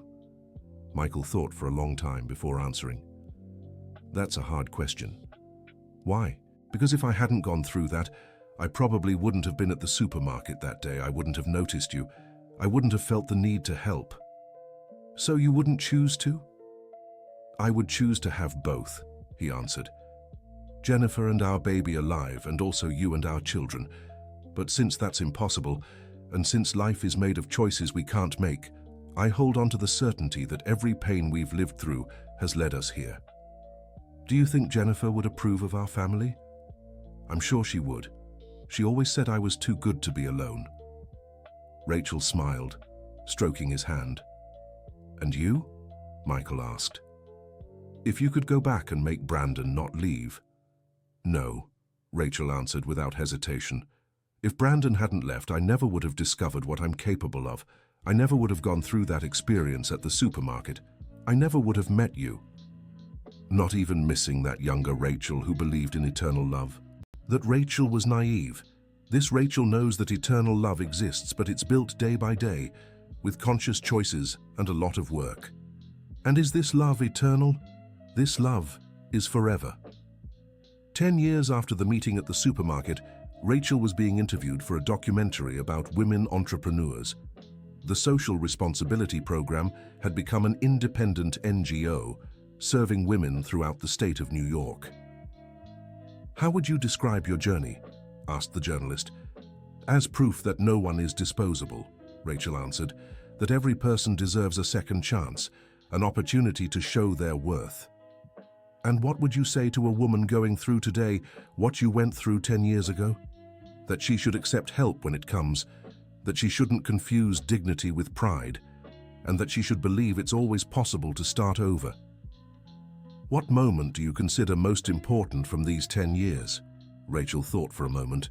The moment I stopped seeing the help I received as charity and started seeing it as recognition of my worth, when I understood that I deserve all the good things that happened. The interview was recorded at the NGO's office, where 15 people now worked, all women who had gone through the program and become counselors and mentors for other women. When she got home that night, she found a surprise. Michael had prepared a special dinner with the table elegantly set and flowers everywhere. What special occasion is this? Asked Rachel. 10 years since we met. Was it yesterday? It was 10 years ago today. Rachel was moved. With the rush of life, the children, work, she had forgotten the exact date. Where are the children? With Mrs. Jenkins. She insisted on keeping them so we could celebrate alone. And Brandon? He's picking them up tomorrow morning. Today is ours. The dinner was intimate and romantic, reminiscing about the 10 years they had spent together. Rachel talked about the interview for the documentary. Michael updated her about the company's expansion to other states. You know what amazes me most about these 10 years, said Michael. What? How every challenge we faced made us stronger as a couple. Even when we fought? Especially when we fought, because we always chose to work things out instead of giving up. After dinner, they walked to the supermarket where they had met. It was the same place, but now renovated, more modern. Jessica still worked there, now as manager. You came back, she said, smiling as she recognized them. How are you? Very well, Rachel answered. And you? Great. I finished college, became manager, got married last year. How wonderful. You know you're famous here, right? Jessica laughed. Whenever someone has trouble paying for something, we tell your story. Really? Really? It's become a legend. The couple who met at the checkout and changed the world. Exaggeration, Rachel laughed. It's not an exaggeration. How many women have you helped? Over 1,000 so far. Then it's not an exaggeration. Leaving the supermarket, Rachel and Michael stood still in the same spot where she had counted her coins 10 years earlier. What were you thinking that day? Michael asked. That I had hit rock bottom, that there was no way out.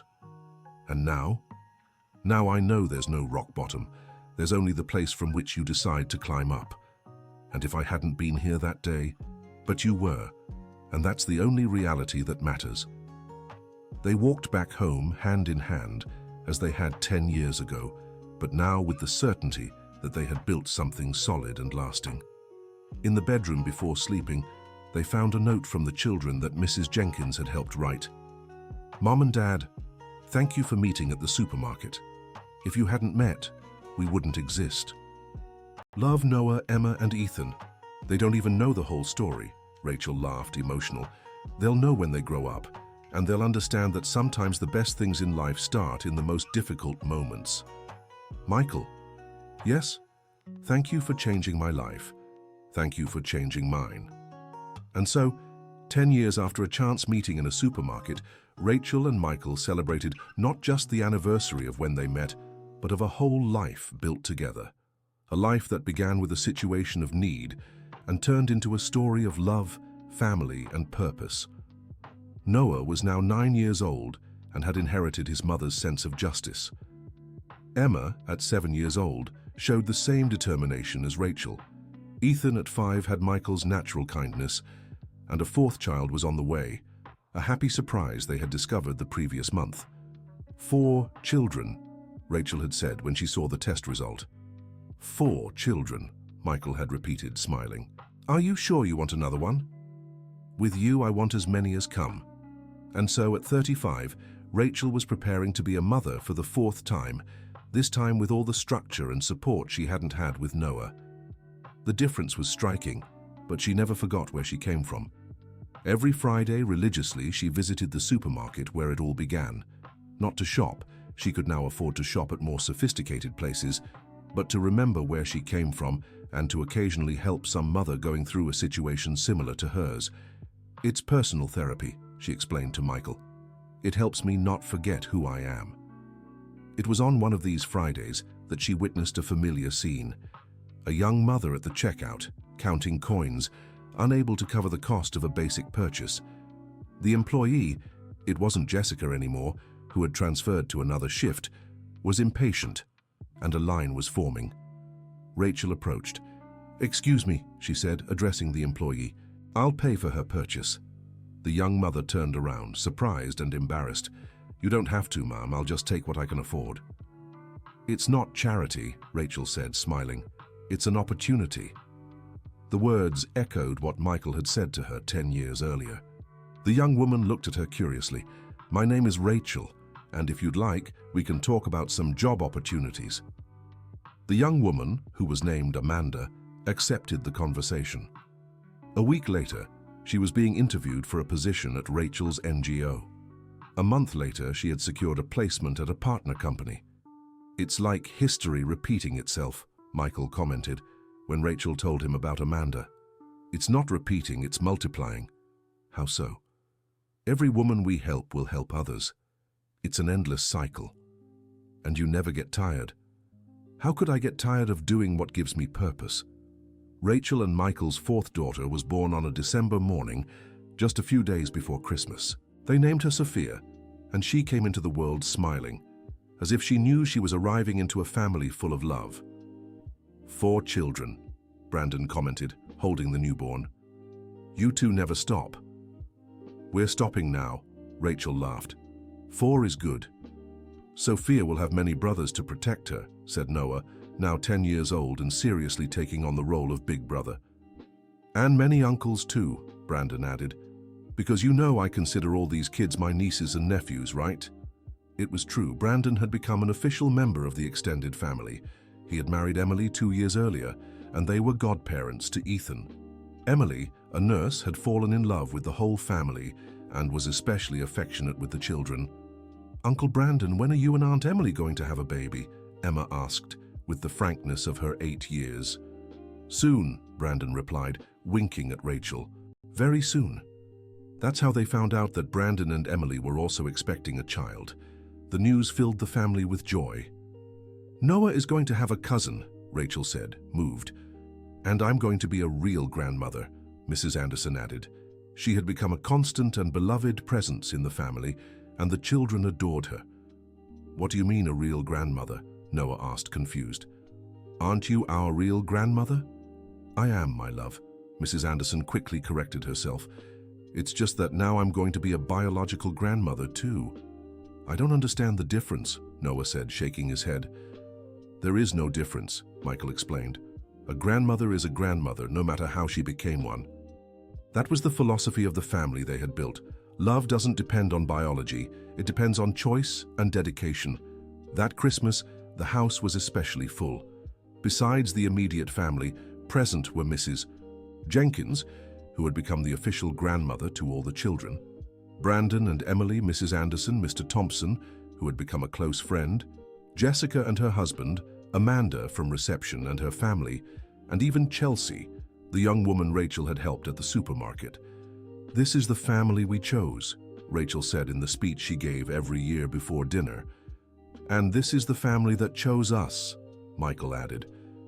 "And this is the noisiest family in New York City," Noah chimed in, making everyone laugh. During dinner, Rachel looked around at everyone at the table and was moved by the diversity of stories that intersected there. Each person had arrived at that table by a different path, but they all shared something in common: the belief that it's always possible to start over.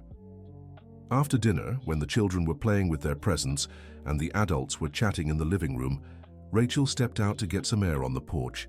Michael found her there a few minutes later. "What are you thinking about?" "About how life is generous to those who don't give up." "Generous how?" 12 years ago, I was a naive young woman who thought love was just a feeling. 10 years ago, I was a desperate mother who couldn't afford milk for her son. Today I'm a fulfilled woman, married to the man I love, mother of 4 wonderful children, leader of an organization that helps hundreds of people. And I understood that each phase was necessary to get here. Even the phase of hopelessness? Especially the phase of hopelessness, because it taught me that I am stronger than I imagined.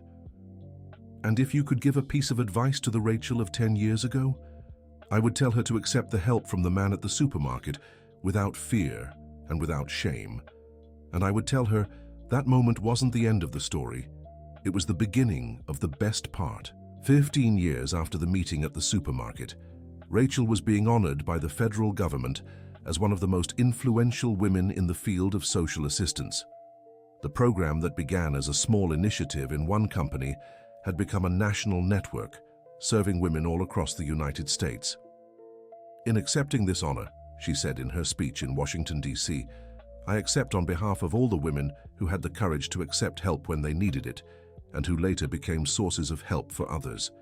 In the audience, Michael watched proudly, accompanied by their 4 children, Noah, now 15, Emma, 13, Ethan, 11, and Sophia, 5.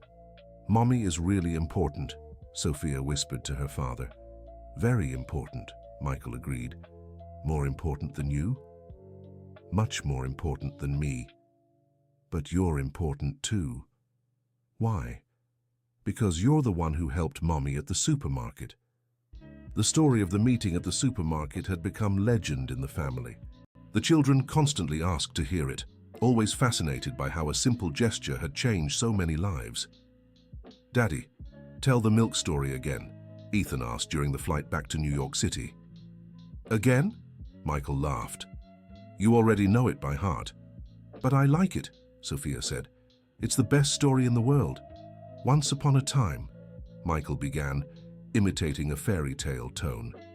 "A very brave mommy who had no money to buy milk for her baby." The children listened attentively, even though they knew every detail. The story had become part of the family's identity, the founding myth that explained how all of them had gotten there. "And what if Daddy hadn't been at the supermarket that day?" Emma asked. "But I was," Michael answered, "and that's the only reality that matters." "But what if—" "Emma," Rachel interrupted, "there's no what if in real life. There's only what happened, and what we do with what happened." "And what did you do with what happened?" "We built you," Noah answered before his parents. "You built us." It was the simplest and truest answer possible. Back in New York City, life returned to its normal routine. Rachel ran the NGO. Michael managed the company. The children studied and grew. Brandon and Emily had had twins, Jacob and Paul, who were now the darlings of the extended family. But despite the success and stability, Rachel kept the habit of visiting the supermarket every Friday. It was her moment of connection with the past and attention to possible futures. It was on one of these Fridays that something special happened. A television report was being filmed at the supermarket, precisely about stories of overcoming that had started there. "This is the most famous supermarket in New York City," said the reporter to the camera. "Here began one of the most beautiful stories of love and overcoming that we know." Rachel was doing her shopping when she noticed the commotion. When the camera focused on her, the reporter recognized her immediately. "Rachel Miller," exclaimed the journalist. the woman who turned a moment of difficulty into the greatest social success story in the country. Exaggeration, Rachel laughed but agreed to give a short interview. How does it feel coming back here regularly? I feel at home. This place reminds me of where I came from and motivates me to keep helping other people. And what would you say to someone going through difficulties today? To accept help when it comes, to not confuse humility with humiliation, and to believe that the worst moment can be the first step toward the best moment. Any special message? Rachel looked directly at the camera. Yes, for all the women watching who feel there's no way out, there is a way out. There's always a way out, and sometimes it comes in the most unexpected forms. The report aired the following Sunday and had a big impact. The NGO's phone didn't stop ringing for days, with women from all over the country asking for help and companies offering partnerships. I think you've become a national symbol, Michael joked, watching Rachel answer another call. I didn't want to become a symbol. I just wanted to help. And you are helping, more than ever. That week, an unexpected invitation arrived.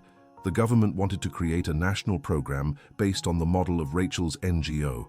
It would be the opportunity to expand the reach to the entire country, helping thousands of women simultaneously. What do you think? Rachel asked Michael that night. I think it's the next natural step. But it would mean traveling a lot, being away from the children. The children are already big. Noah is finishing high school. Emma and Ethan are in elementary school. Only Sophia still needs more attention, and I can handle it. Are you sure? I am. And besides, what better example can we set for our children than showing that work can transform lives? Rachel accepted the proposal and spent the following months traveling across the United States, implementing the program in different states. It was exhausting, but rewarding to see the initiative grow and adapt to local realities. Noah, now 16, had decided he wanted to study business to one day work in his father's company or his mother's NGO. Emma showed talent for psychology and dreamed of counseling families. Ethan wanted to be a teacher, inspired by the educators he had met through the NGO.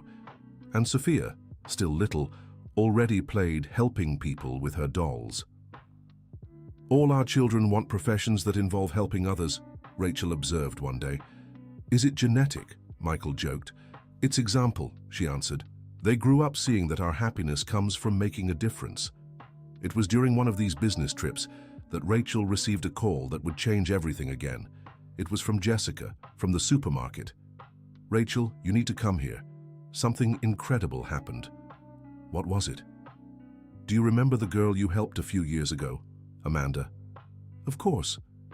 She became the manager of a supermarket chain, and she wants to create a program in all stores to identify and help people in vulnerable situations. Rachel felt her heart race. The idea was perfect.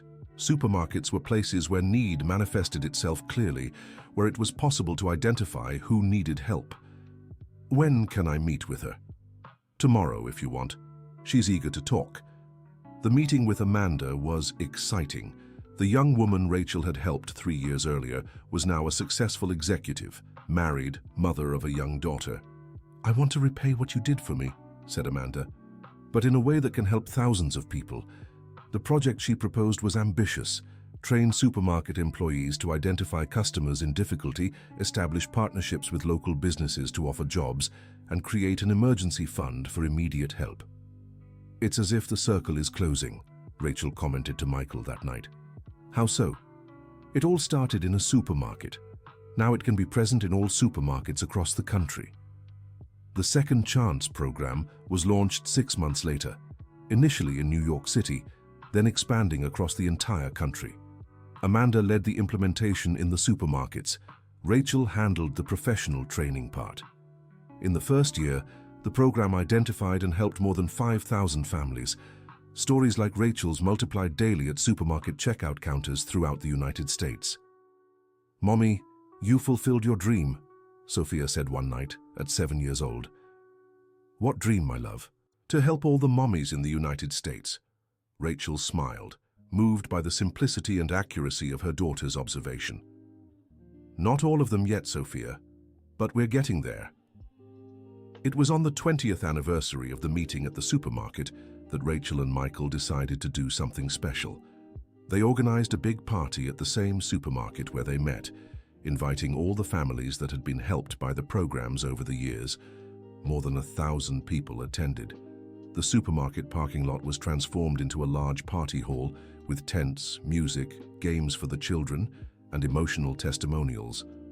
Noah, now 25 and a business administration graduate, gave a speech representing all the children of the family. "You taught us that love multiplies when it is shared," he said, looking at Rachel and Michael. "That a family can grow infinitely when it opens its heart to welcome other people." Emma, a psychology graduate, had specialized in providing care for women in vulnerable situations. Ethan was a teacher at a public school, developing social projects with his students. Sophia, at 15, was already a volunteer at her mother's NGO. 20 years, Rachel said in the main speech of the party.